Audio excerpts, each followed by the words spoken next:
Hi, welcome back to another episode of Batavia High School Bass Fishing. I'm going to do a several-part series on how to fish the Great Lakes for smallmouth in the ultra clear water. First of all, you can see the big water behind me. In several locations in the Great Lakes, these fish come up in May to June to spawn. Right now it's June 2nd. We've got water degree of mid 50 degrees. And what I'm going to be throwing are these kaolin grubs. This is a 5-inch kaolin on either a darter style jig head or a mushroom. This happens to be a mushroom. And it's important that you have a shank to hold the hook.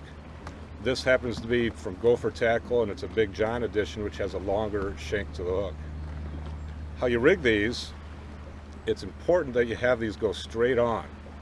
So I'm going to put the hook right through the middle, feed it on, and with this Big John, you can go all the way to the last rib of the kaolins, and when you pop it out, there's a seam that runs down the kaolin. You want to come right out on that seam and feed it right on up.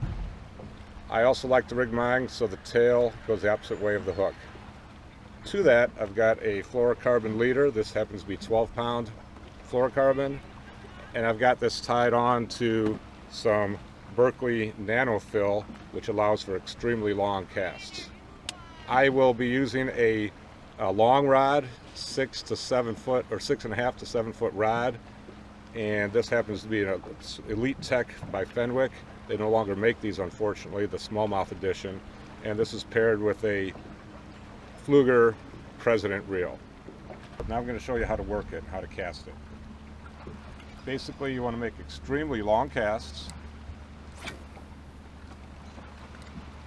And I'm only fishing about 4 to 5 feet of water, so I'm going to slowly retrieve. You don't have to put any kind of a jigging action on. My rule of thumb is I try to reel it as slowly as possible without hitting the bottom. There's little wind today, so I'm using a 1/8 ounce jig. If it gets windier or I'm fishing a little deeper, I might go as heavy as a quarter, and sometimes as light as a 16th. But 1/8 ounce would be your typical size that you're going to want to use. And that's it. It's as simple as can be.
Stay tuned for another episode of How to Fish the Great Lakes for Smallmouth.